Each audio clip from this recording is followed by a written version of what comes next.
Ahora sí me toca presentar a don Pedro Esbarz Girón. Imagino que conocido por los más mayores de los que están aquí, aunque espero que... joven. Y espero que desde hoy sea conocido por todos los que han querido asistir. Os pido un poco más de paciencia, estoy a punto de acabar, porque el currículum de Pedro Esbarz es bien extenso. Y no es para menos, porque don Pedro, como ha dicho Fran, es una de las figuras más relevantes del liberalismo español y probablemente a nivel internacional también.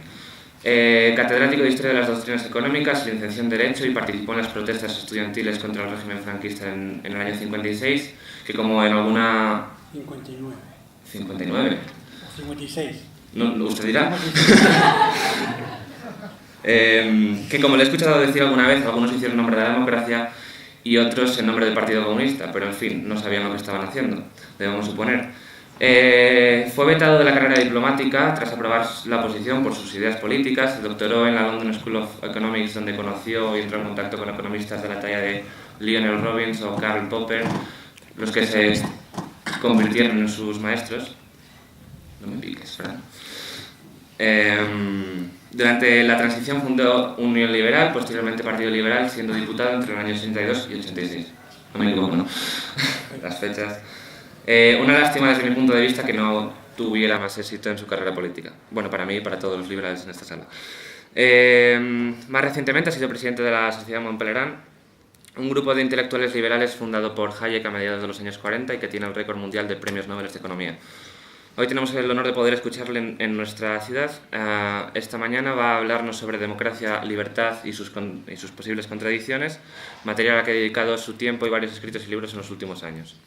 Como dijo su maestro Karl Popper, la democracia es un procedimiento, un mecanismo al servicio de la libertad individual y no un fin en sí mismo. De hecho, lo definía como el modo de cambiar de gobierno que tienen las naciones civilizadas sin que corra la sangre. Sin embargo, no debemos olvidar que regímenes con legitimidad democrática han cometido los mayores horrores de la historia y que Hitler llegó al poder ganando elecciones. Sin querer entretenerles más, pido un fuerte aplauso para don Pedro Esbarz Girón y le doy...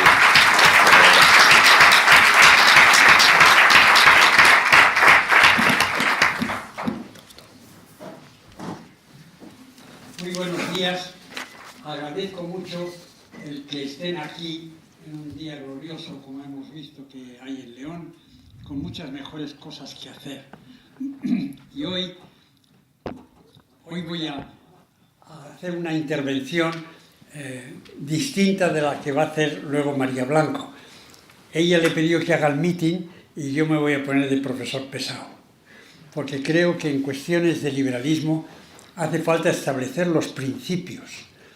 Mucha gente se llama liberales y creo que no conocen esa filosofía a fondo.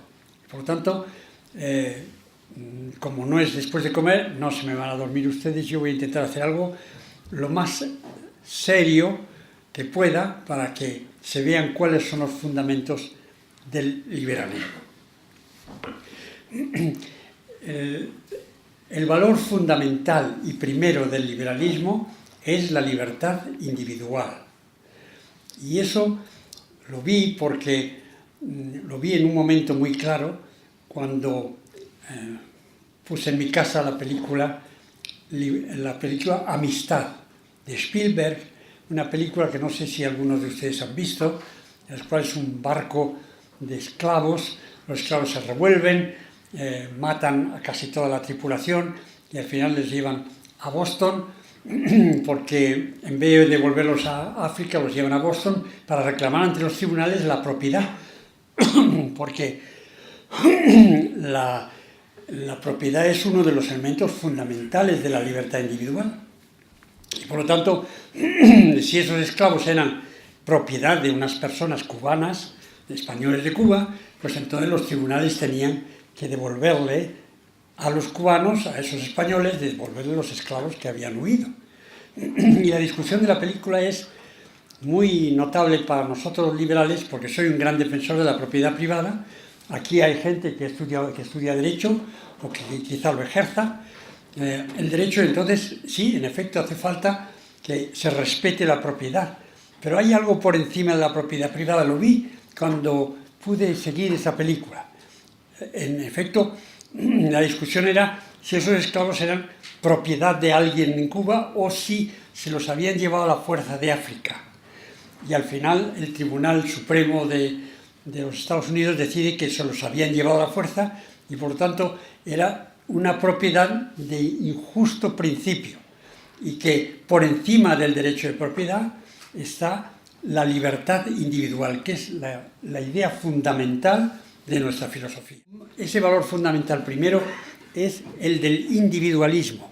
Pensamos, los liberales, lo más profundo es que somos dueños de nosotros mismos, naturalmente dueños también de lo que son nuestros bienes, de nuestra propiedad.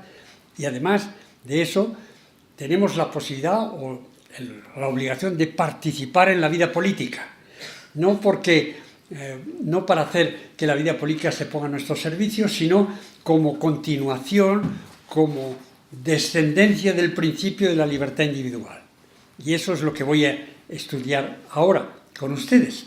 Y luego habrá ocasión de que haya preguntas y por la tarde de tener un coloquio en el que quizá me ponga más mitinero que ahora.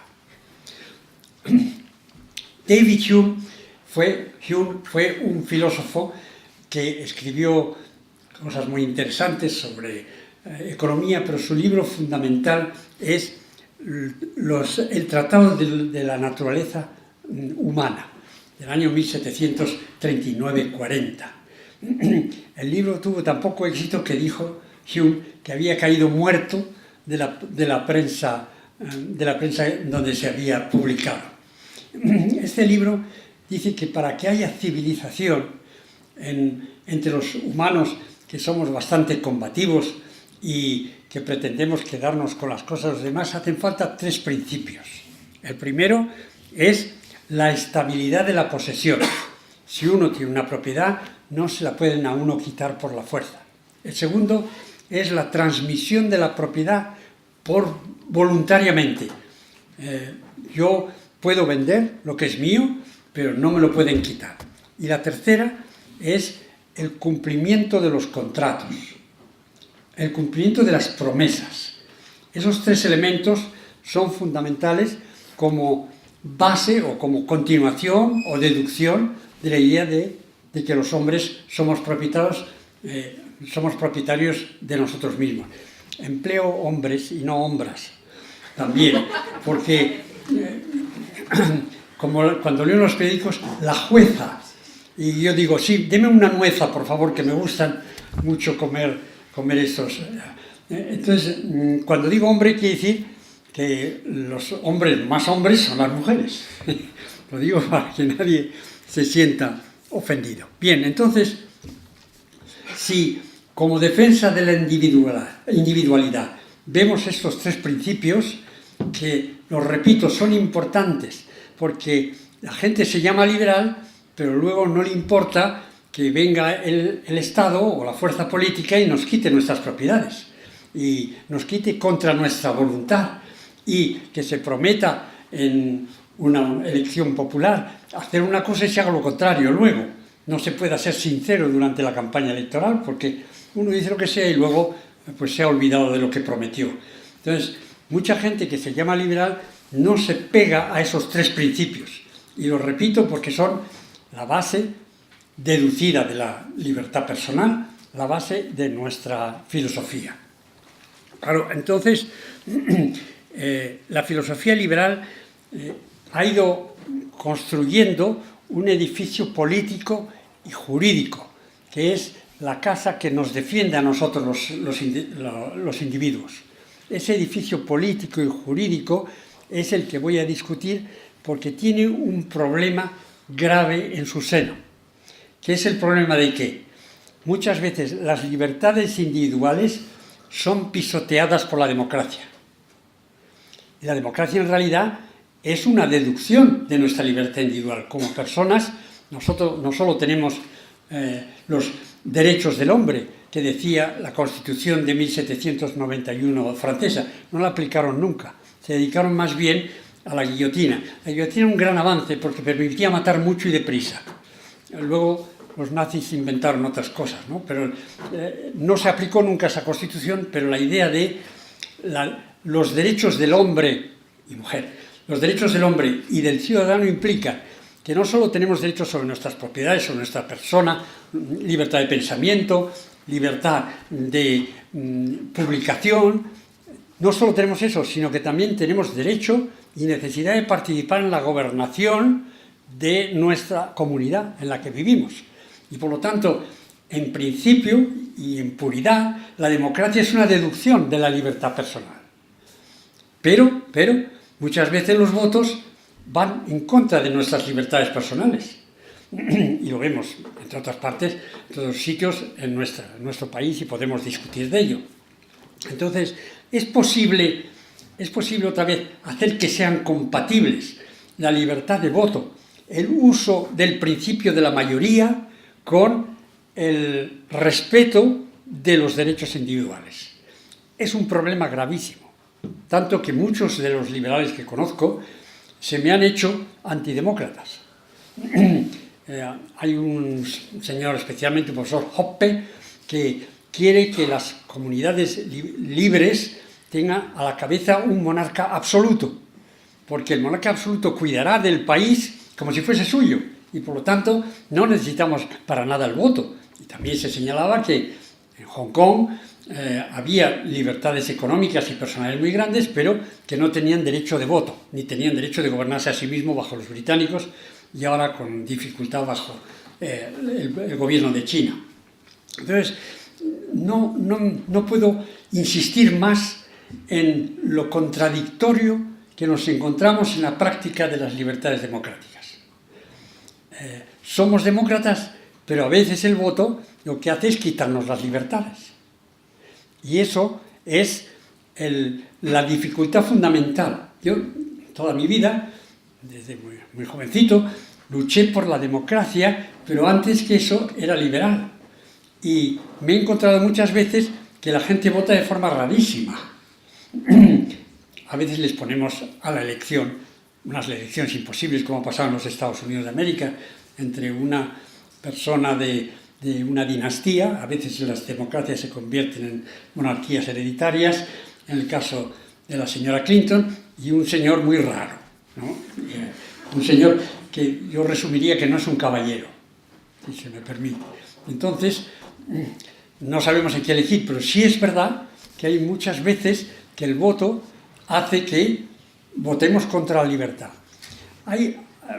Los austríacos, los alemanes dicen que los austríacos son muy listos, porque dicen que Mozart era de Viena y que Hitler era alemán, y en realidad Hitler era austríaco, y además las últimas elecciones las perdió.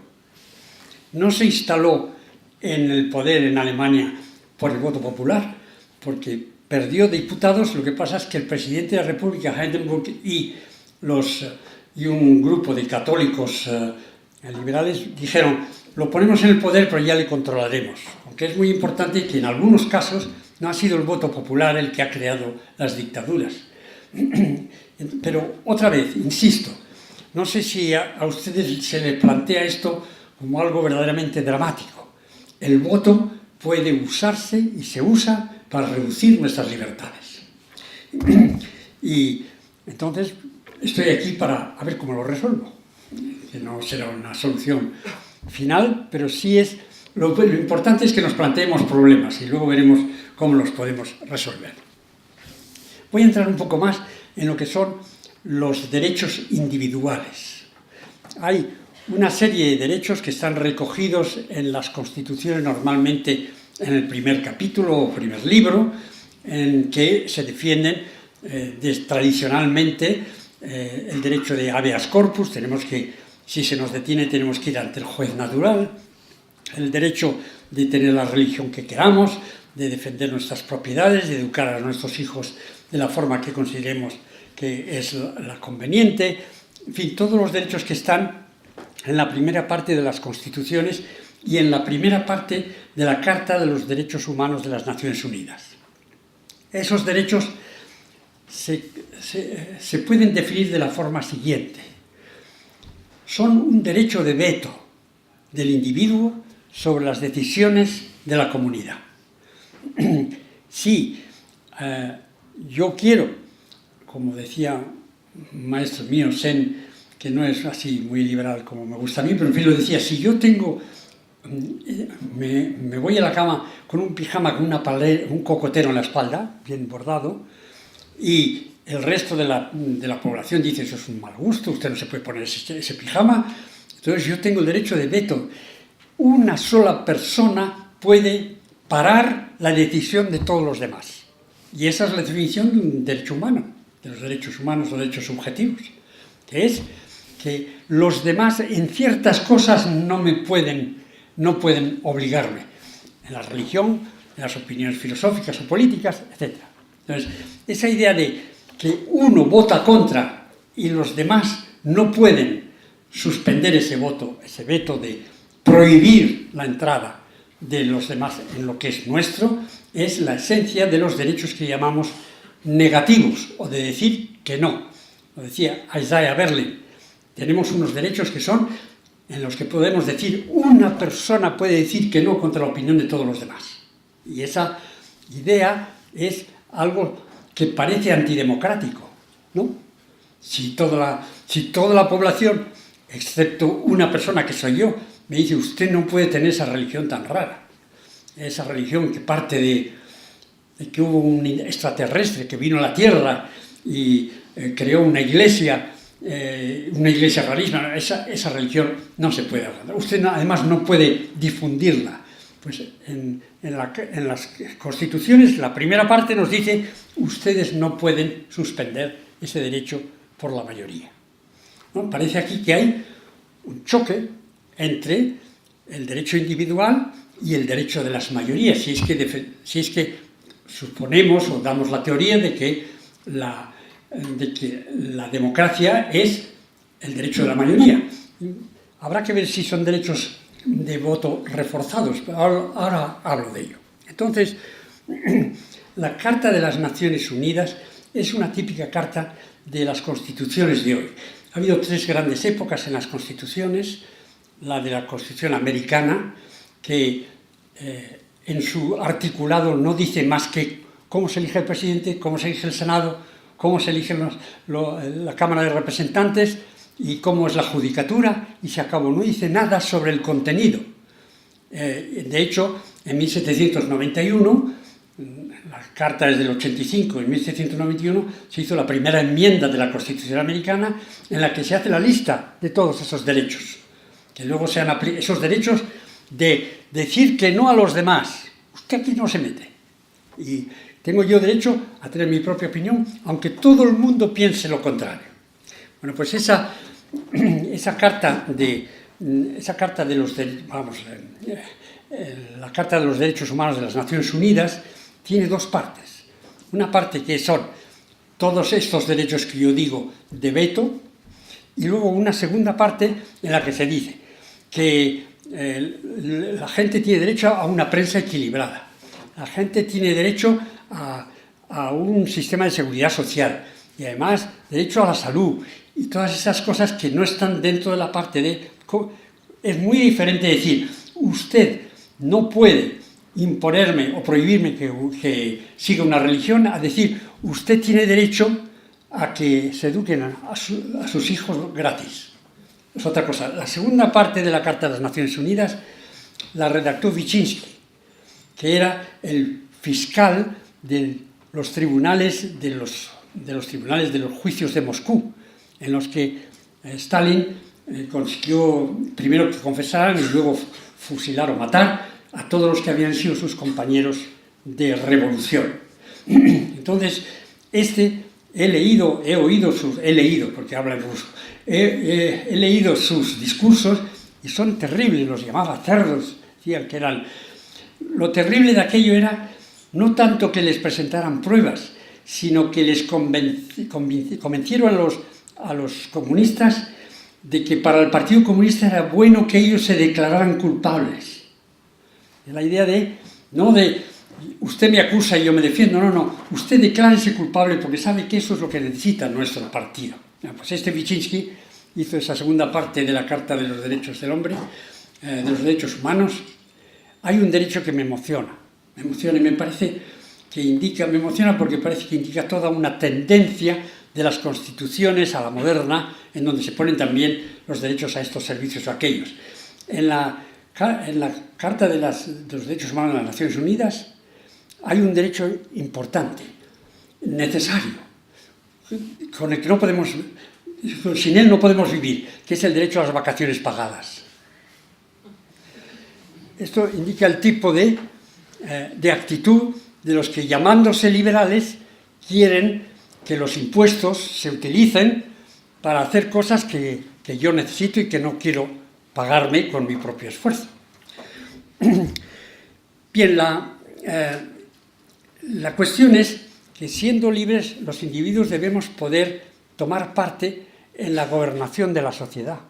Derechos del hombre y del ciudadano, como he dicho, es normal.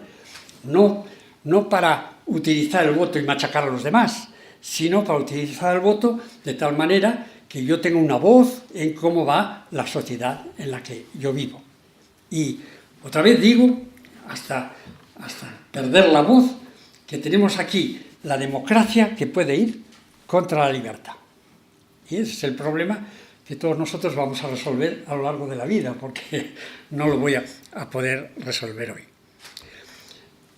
Tocqueville es un autor del siglo XIX que escribió unos libros, pero el más notable, el más conocido, es el de La democracia en América, publicado en 1835 y el segundo volumen en 1840. Como ven, hablo de personas antiguas y viejas. Es que, claro, cuando me llaman neoliberal, digo, pero si esto viene de Locke. Esto viene del discurso de Pericles después del primer año de la guerra contra Esparta. Mi filosofía es vieja, antigua, hunde las raíces en nuestra civilización.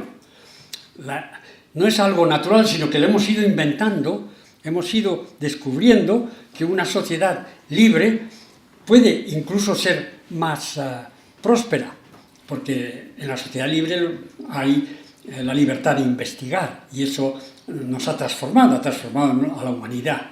Pero es verdad que no somos somos viejos, y tenemos todos estos precedentes filosóficos, no solo Pericles, sino también Lutero, cuando pidió el derecho a interpretar las escrituras, Locke, cuando dijo que el contrato social era para que nos pusiésemos de acuerdo con unas limitaciones a la intervención del poder.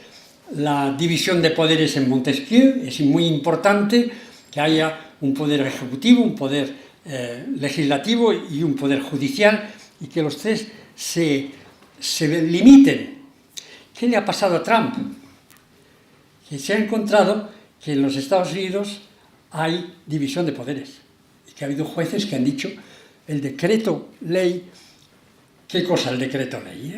Nosotros creemos en la libertad, en la autonomía de los parlamentos, pero si la cosa se pone mal, en España hacemos decretos ley y no pasamos por el Parlamento. Pues lo mismo estaba intentando hacer Trump, y lo hizo Obama ampliamente, con lo que se llaman executive orders, las órdenes ejecutivas o decretos ley, como los llamamos nosotros. Entonces hizo un decreto ley sobre a quién se le podía impedir entrar en los Estados Unidos. Y hubo un juez de San Francisco que dijo que eso era contra la Constitución.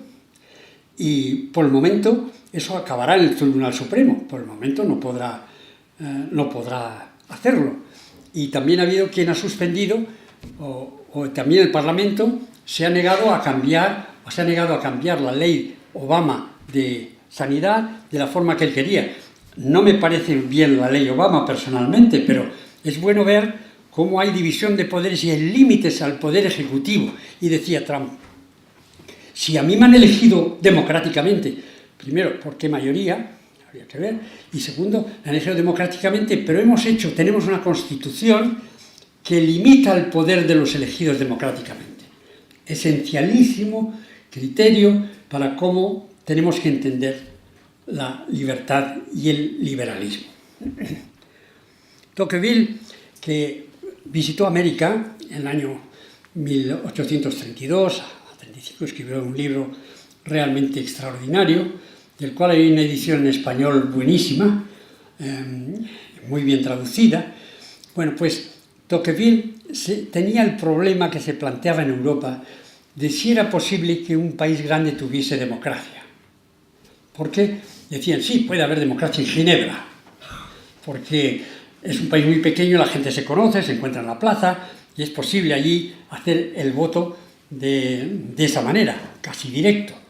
Pero el problema era, ¿es posible, puede subsistir la libertad en los Estados Unidos de América, entonces muy pequeños, más entonces con esclavitud? Y recuerdo que Tocqueville en su libro dice, la esclavitud dará lugar a una guerra. Y esto era el 35 y la guerra fue en el 62 a 65. Bueno, pues se preguntaba eso y fue a ver allí, a América, cómo podía ocurrir que siendo un país tan democrático, sin embargo, pudiese mantener las libertades. Entre otras cosas, subrayó el lado federal, que nosotros en España hemos aplicado mal, por distintas razones que no son de hoy, pero que deberían servir para, como ha servido ha servido en los Estados Unidos, para limitar el poder ejecutivo del presidente, y también basaba la continuidad de la libertad en las convicciones cívicas. Todavía hoy en América, a mucha gente no le acaba de gustar que el poder ejecutivo sea tan poderoso. Y todavía hoy en América consideran que el individuo debe poder enriquecerse, debe poder hacer una fortuna y que eso no se le tenga en cuenta. Yo cuando veo en los periódicos ponen la lista de los 10 más ricos del mundo y dicen, hay 2 españoles en los 10 más ricos. Es una forma de señalar, decir, esto cuando podamos, vamos a ver si les ponemos un impuesto y quitarle, porque es intolerable que haya tanta desigualdad. Lo hago por justicia, lo hace usted por envidia, pero en fin, por justicia. Entonces, ese tipo de, esa moral americana de que si una persona se ha hecho millonario, multimillonario, billonario, lo ha hecho en competencia y no por favor del gobierno, entonces esa persona tiene derecho, como dice Hume, a mantener la propiedad de sus bienes. Y la tendencia no, hay que hacer un impuesto sobre la renta progresivo. Progresivo consiste en que pagan el impuesto sobre la renta en realidad una minoría del país. En Estados Unidos claramente y aquí en España también. Porque a los ciudadanos pobres se dice usted no va a tener que pagar, no tiene que hacer declaración. No sé, nada sería tan bueno para la democracia como que el próximo junio todo el mundo tuviese que hacer una declaración. Pagaran que fuera €1, para que sepan lo que vale un peine cuando piden viajes para los mayores, para entretener a los mayores a costa de todos los demás.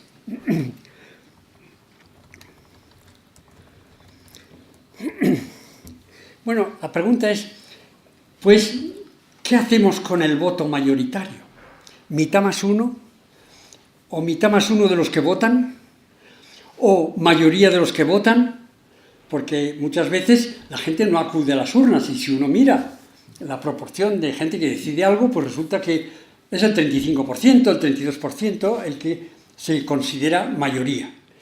¿Qué hacemos con el voto y de qué manera se puede organizar que siendo demócratas, sin embargo, no se use el voto para machacar a los individuos, sobre todo los individuos con éxito? Un profesor que ya ha muerto y al que conocí bien, que se llama Buchanan, para que sepan cómo se escribe. Pues Buchanan decía que, en principio, el principio liberal, por esencia, en política, es la unanimidad. Es decir, se puede hacer aquello en lo que todos estamos de acuerdo, inclusive sin el derecho del veto, no la unanimidad. Hay una unanimidad que se llama la unanimidad sin nemine discrepante, sin que nadie discrepe. El mercado económico es típico, es una institución en la que hay unanimidad sin que nadie discrepe. Yo le compro a usted una casa, usted me la paga y los demás no dicen nada. es un principio de unanimidad. La esencia del mercado es que compramos y vendemos porque a los dos nos conviene y los demás callan y no entran a impedirlo. Es decir, la idea de unanimidad, que puede parecer un poco absurda, porque ¿quién consigue la unanimidad? La estamos usando todos los días en el mercado. Es una unanimidad en la que hay una inmensa cantidad de abstenciones. Yo no me meto en si alguien va a sacar una compañía a bolsa, si puedo compro acciones, pero si no, no es cosa mía el decir que están enriqueciéndose o están cambiando, no. Es una cuestión en la que no me compete para nada. Entonces, ese es el principio de unanimidad ya aplicado a la vida de todos los días. Pero además, es cierto que en la vida política no podemos estar exigiendo votos unánimes. Se exigía en la Unión Europea, en donde todo era por unanimidad de los estados que forman parte de ello. Y eso daba lugar no a peleas, sino a que tenían que ponerse de acuerdo. La unanimidad en la Unión Europea forzaba a decir, bueno, a ver, ha votado usted en contra de eso, pero ¿qué quiere que cambie? A ver si nos ponemos todos de acuerdo. Y luego está la unanimidad en las constituciones. No es posible exigir unanimidad para todas las decisiones, pero sí se puede decir que algunas decisiones de todos los días se pueden tomar por la unanimidad por la mayoría de los que votan, 35, 30%, pero hay ciertas cuestiones, las constitucionales, en las que se exigen determinados criterios para impedir que la mayoría del momento estropee la Constitución. Y esas mayorías reforzadas, 3/5, 2/3, mitad más 1, esas mayorías son un reflejo de la idea de que al final los individuos somos soberanos y si nos ponemos de acuerdo con otros es salvando nuestra soberanía sobre nosotros. Entonces, las constituciones tienen esas reglas de limitación del voto mayoritario, del voto democrático, porque tienen miedo, las constituciones y quienes las escriben tienen miedo de que la moda del momento diga, por ejemplo, que los homosexuales no pueden hacer un desfile por Madrid, ni pueden tener esos amores nefandos, etc. Eso está dentro del campo en el que no pueden entrar las instituciones públicas. Y ese campo se defiende diciendo que hay ciertas cuestiones de derechos humanos en las que no se puede permitir que la mayoría decida. Entonces, cuando vemos en la Constitución una serie de reglas de voto, eso no es más que decir, hay cosas tan importantes y que tienen que ser perennes, de tal manera que no pueda la gente del momento echarlas abajo. Estoy yendo a los principios más fundamentales del liberalismo. El veto a lo que son mis derechos humanos, la posibilidad de influir en el gobierno personalmente, las reglas que impiden que las mayorías del momento tomen decisiones de las que nos podamos arrepentir. Entonces, cuando la gente dice del grupo Podemos cómo los muertos pueden gobernar a los vivos, no, es que los muertos se pusieron de acuerdo, sobre todo en Estados Unidos, aunque no se ha respetado siempre, los muertos se pusieron de acuerdo en que tenía que haber algunas reglas por las cuales los hijos y nietos no fueran tiranizados. Y esas reglas no son que yo quiero imponer y prohibir esto y aquello, no. Lo que quiero es estar seguro de que yo, mis hijos, mis nietos, etcétera, tengan una defensa contra las modas del populismo, por así decirlo. Populismo, democracia directa. Quiero añadir algo más porque ya he cogido carrera y esto no hay que preparar. La idea que es muy general, es una idea que Buchanan llama una visión romántica de la política. Los políticos están ahí para fomentar el bien común. Y además piensan en el bien común. Los pobres no piensan en otra cosa, que es el bien de todos los demás y el bien de la patria. Y Buchanan y otros de la escuela de Public Choice, la escuela de decisión pública, hizo ver que los políticos tienen los mismos incentivos que los individuos que no somos políticos, que es su propio interés. Ese propio interés a veces es delictivo, como estamos viendo, por desgracia, en estos tiempos, pero ese propio interés también es ¿qué le doy a mis votantes para que me vuelvan a votar? Porque a mí esto del sillón me encanta. Quiero seguir sentado aquí, mandando. Entonces, ¿qué tengo que prometerle? ¿Vacaciones pagadas? ¿Vacaciones pagadas por la empresa? La empresa. ¿La empresa de quiénes? De unos accionistas. Vacaciones pagadas y lo que usted me pida. Que voy a pagarle a usted unas pensiones para las que no ha ahorrado, sino que las voy a pagar con deuda pública. Santo y bueno. Las pensiones ahora son el 40% del gasto del Estado central, porque las pensiones no las tienen las autonomías. Entonces, bien está. Que, mire usted, la relación laboral tiene que estar dirigida por la ley y que las decisiones legales o lo que dice la ley nos crea un paro mínimo del 13%. No importa. El paro podría ser menos si hubiese más libertad en el mercado de trabajo, pero no importa. Entonces, la idea romántica del político es algo que también tenemos que tener en cuenta. No solo la idea romántica o cínica de los votantes, a los que hay que darles mucha carnaza para que nos voten, sino la idea romántica de que lo importante para los políticos es que piensen en el bien común. Lo importante para los políticos es que no tengan poder tanto, porque si lo tienen, abusan de él. He sido político algún tiempo y no me dejaron abusar porque estábamos en minoría, pero bueno, me habría puesto las botas dentro de un orden, Entonces la cuestión, pues, es cómo contener a los políticos y a los votantes. ¿Qué hay que hacer para que la expresión de la libertad individual a través de la política no sea un enemigo de la libertad individual? Entonces, por eso hemos hecho unas reglas, y tenemos que hacer unas reglas que funcionan solo cuando la opinión pública, como dijo Tocqueville, cuando la opinión pública las apoya. Y termino diciendo que sí, vemos muchos horrores en nombre de democracia, ¿cuántos horrores se cometen en tu nombre? Ya podemos ir a Venezuela. Bueno, allí ya ni es democracia ni nada, pero podemos ir a Venezuela, podemos ir a muchos sitios en buscar. Podemos mirar el presupuesto de este año propuesto por el gobierno. La verdad es que todos reclaman más dinero para educación. Oye, ¿y por qué no la paga usted? Si usted seguro que si no tuviese otro remedio, en vez de ir a Alicante de vacaciones, usted se quedaría en casa y daría el dinero para una mejor educación de sus hijos. Y lo mismo digo de la salud. Eso podemos discutirlo esta tarde o esta noche porque soy bastante radical en todo eso.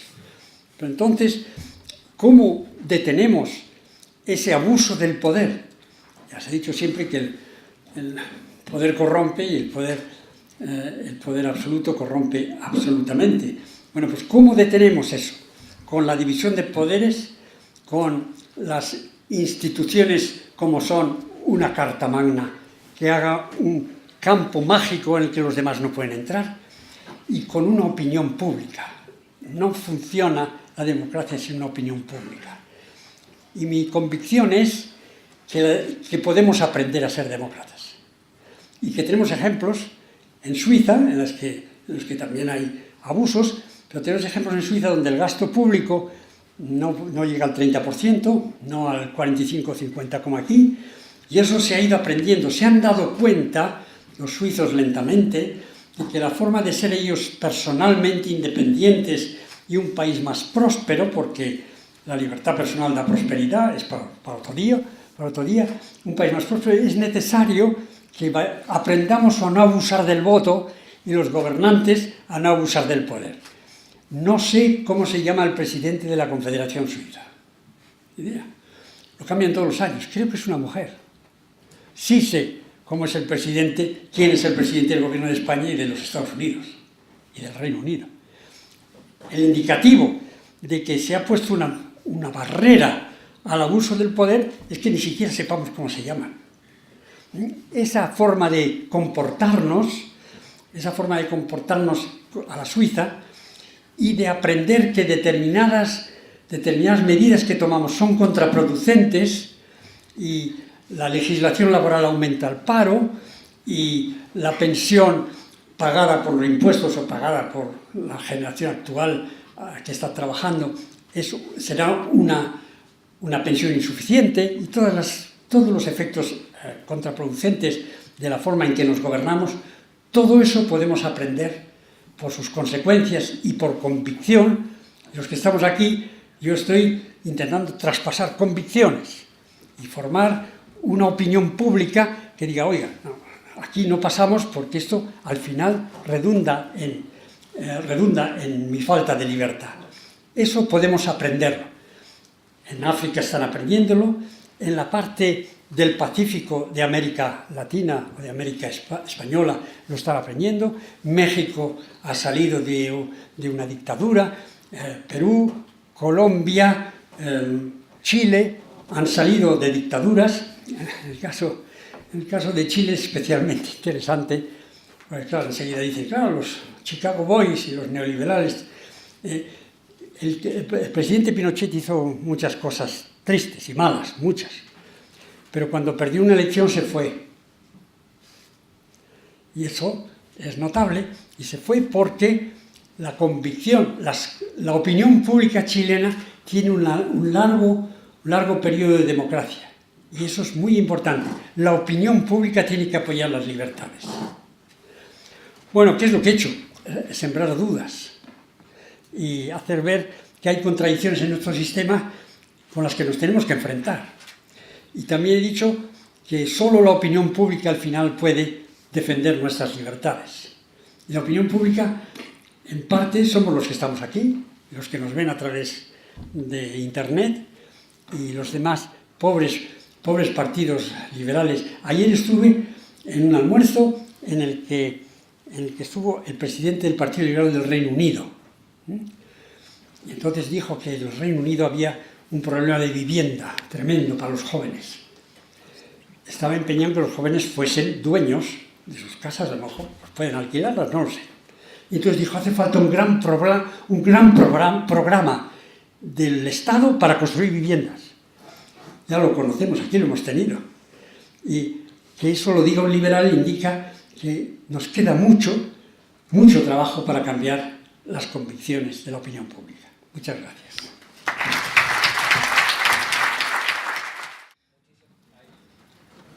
¿Pregunta? Sí, muchísimas gracias. ¿Dónde está? Aquí. Es que hay un foco, pero... ¿Perdón? Ah. ¿Me ve? Muchísimas gracias por su exposición, me pareció brillante y a la vez... ¿Aburrida? No, brillante, la verdad. Habló ya de la tradición liberal, ya desde Pericles, el debate Atenas contra Esparta. Es que hay que leer el discurso de Pericles en el primer aniversario de la guerra contra Esparta, la guerra del Peloponeso. Extraordinario discurso, está en Internet. Y no hay más que leerlo para saber que somos de aquellos, de 5 siglos antes de Cristo. Me remonto ya a tiempos no contemporáneos, pero casi contemporáneos, y usted ha centrado la ponencia entre la incompatibilidad con la democracia y el liberalismo. Y yo, mi opinión es que no veo tal. No veo tal si tomamos la democracia como fundamento del gobierno, que cualquier mayoría puede votar todo. Yo estoy de acuerdo con su opinión, eso es un horror. Pero la democracia, el liberalismo se perfecciona, el liberalismo inglés, el sistema liberal inglés, se perfeccionó y creó la democracia en Estados Unidos. La democracia representativa, decía Hamilton. Por tanto, yo creo que esa democracia de Estados Unidos, con una constitución básica que separe los poderes y que fije algunos derechos, como usted perfectamente ha explicado, que la Constitución es el derecho que tiene uno frente a todos, y las mayorías serían, la ley es el derecho que tienen todos frente a uno. Por eso hay que resguardar los derechos en la Constitución. Nada, y eso era ahí para... Mi pregunta es ahora, eso era para Para calentar el público. Yo recuerdo un prólogo que hizo usted buenísimo en un libro de David Bolt, que es presidente del Instituto Cato, el libro Liberalismo en la aproximación, y me ha llamado la atención porque yo recuerdo que en aquel libro usted escribió que cuando el pueblo español criticó el ataque de Estados Unidos a Irak, usted decía, sí, se olvidan de decir que primero se tiraron las Torres Gemelas. Entonces, como que el liberalismo también va a reaccionar. Entonces mi pregunta es, ¿y usted, la orden ejecutiva esa de Trump, no la podríamos también comprender dentro de una reacción en el contexto de la geopolítica mundial en el que estamos actualmente? Nada más, muchas gracias. Entiendo las reacciones, pero a lo mejor las critico. Es decir, si resulta que el Tribunal Supremo de Estados Unidos encuentra que la orden ejecutiva de Trump prohibiendo la entrada de personas con visado de determinados de 5 países es contrario a lo que dice la Constitución americana, pues creo que debe sobreponerse a ella. Entiendo por qué lo hace. Y también la reacción a lo de las Torres Gemelas fue una reacción quizá un poco histérica, porque después resultó que no había tales armas de destrucción masiva en Irak. Pero el hecho de que se comprenda cómo la gente reacciona ante determinadas situaciones no quiere decir que no sea peligroso, que no haya límites y modos y procedimientos para tomar las decisiones públicas. Y por eso creo que no me contradigo al decir que la democracia como la conocemos no funciona bien desde el punto de vista de las libertades individuales. Entre otras cosas, si miramos el peso de los impuestos, por ejemplo. ¿Alguna otra pregunta? Sí. Tiene que haber alguna otra. La gente estará en desacuerdo. A ver. ¿Ahí detrás? Se pone en pie, así le veo. Me pongo en pie. Bueno, primero agradecer a Students for Liberty por organizar cosas como estas, porque es un verdadero placer poder contar con una ciudad como León. Nunca pensé haber personas como María Blanco o Pedro aquí. Y yo simplemente quería hacer una pregunta, porque hace un par de años estuve desarrollando el trabajo de Cine Máster y me hallé por aquel entonces con un problema que, rastreando, encontré el origen en Locke, en el Tratado Político. Y el problema era los derechos de propiedad que hay sobre los niños. Usted ha hablado de los esclavos, de Colombia, de Cuba, etc. Y fíjate que en aquel momento yo reparé en la dificultad de que tiene Locke en ese primer momento de asignar derechos de propiedad a los niños, o en qué momento sería la barrera en los cuales ellos ya podrían ser una entidad propia en el mercado y en el Estado, por decirlo así. Y ahora nos encontramos ante lo que yo considero un fallo del Estado, que sería la gestación subrogada. Es una pregunta muy concreta que, digamos, atraviesa la democracia, tal como la entendemos, la legislación y el mercado. Me gustaría saber su opinión como político, filósofo, pensador, jurista y todo lo demás, porque creo que tenga una opinión al respecto, porque creo que el liberalismo en este punto creo que está un poco flojo o no he encontrado yo respuesta en ese sentido, y creo que es muy importante asignar los derechos de propiedad. Si lo sé, no vengo. Vaya un problemita. En principio, claro, hay muchas cosas que se compran y venden en el mercado gris o en el mercado negro que nos chocan a lo que es nuestro instinto ético. Por ejemplo, la compra y venta de órganos, que una persona podría vender un riñón a una persona muy rica para que se evite la muerte. Ese sería uno. Otro es el que hemos dicho del vientre subrogado, es decir, se le pide a una mujer que lleve un bebé que no es suyo, sino que es de otras personas, que se ha fecundado en algún laboratorio y se le implanta en una mujer que luego recibe una remuneración. En principio, me inclinaría a decir, pero que no salga de esta sala, que sí, que si uno quiere hacer eso y los tres adultos consienten, pues es un poco difícil decirles que no deban hacerlo.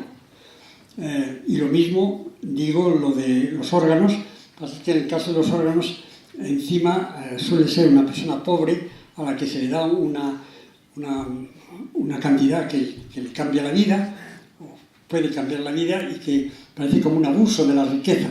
No tengo la respuesta definitiva, y si tuviese que votar en el Parlamento diría todavía no, pero me inclino a pensar que, dados nuestros principios de libertad individual, algo que sea consintiendo entre adultos, no me parece que sea correcto prohibirlo. Pero ya digo, no estoy muy seguro y me gustaría que se discutiese más.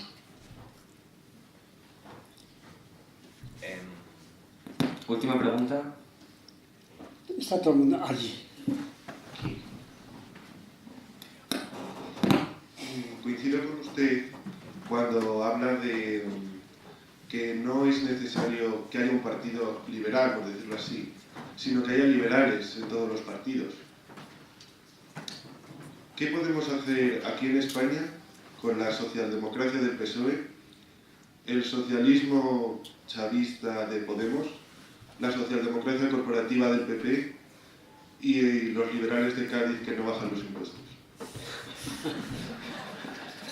Sentarnos a llorar. La verdad es que la defensa del liberalismo en España no ha mejorado mucho desde hace algún tiempo.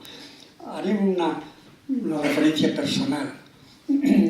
Cuando llegó el momento del año 82 en que me dijeron que si quería ser diputado y que con quién quería serlo, pues dije yo quería ir como independiente en las listas que entonces eran de Alianza Popular. Alianza Popular y yo no tenemos mucho en común, la verdad, o no teníamos. Y aún hoy el PP, pues hay distintas facciones, pero la facción actual también podría yo criticar muchas cosas. Pero pensé, ¿por qué no tomamos un consejo de los trotskistas y hacemos entrismo, que se llamaba los trotskistas? Usted se mete en el partido y convence a la derecha de que el mercado es una buena idea. Fracasé totalmente. Bueno, no totalmente, puesto que José María Aznar hizo muchas cosas en ese sentido. Pero el ejemplo que yo tenía era el de Margaret Thatcher, que entró en el Partido Conservador y lo transformó. Transformó la política económica y política social del Reino Unido. Y por esa razón, sí, podríamos decir que sería bueno que hubiese liberales en todos los partidos. Más bien que la opinión pública fuese mucho más liberal en España. Pero no está ocurriendo eso. Y por el momento estamos en las catacumbas. Pero en fin, espero que de ahí salgamos para tener más influencia en cómo se lleva la vida política española. Intenté lo que pude personalmente y no conseguí mucho. Bueno, alguna inclinación hay ha habido en favor del mercado. La crisis de 2007 a 2010 es una crisis que ha hecho mucho daño a las ideas liberales, ideas de libertad económica. Entre otras cosas, yo creo que estaba causada esa crisis por el hecho de que hay un monopolio de emisión de dinero y que está sobreregulado el sistema bancario, porque como está tan sobreregulado, pues no puede hacer daño y encima lo hace. Entonces habría que ver qué futuro tenemos inmediato. Lo veo bastante oscuro desde el punto de vista de la transformación liberal de España. Lo que ha habido, si se me permite una expresión un poco vulgar, hay mucho liberalismo de cintura para abajo, pero el liberalismo de cintura para arriba y de cabeza falla mucho. Y bueno, sigamos trabajando.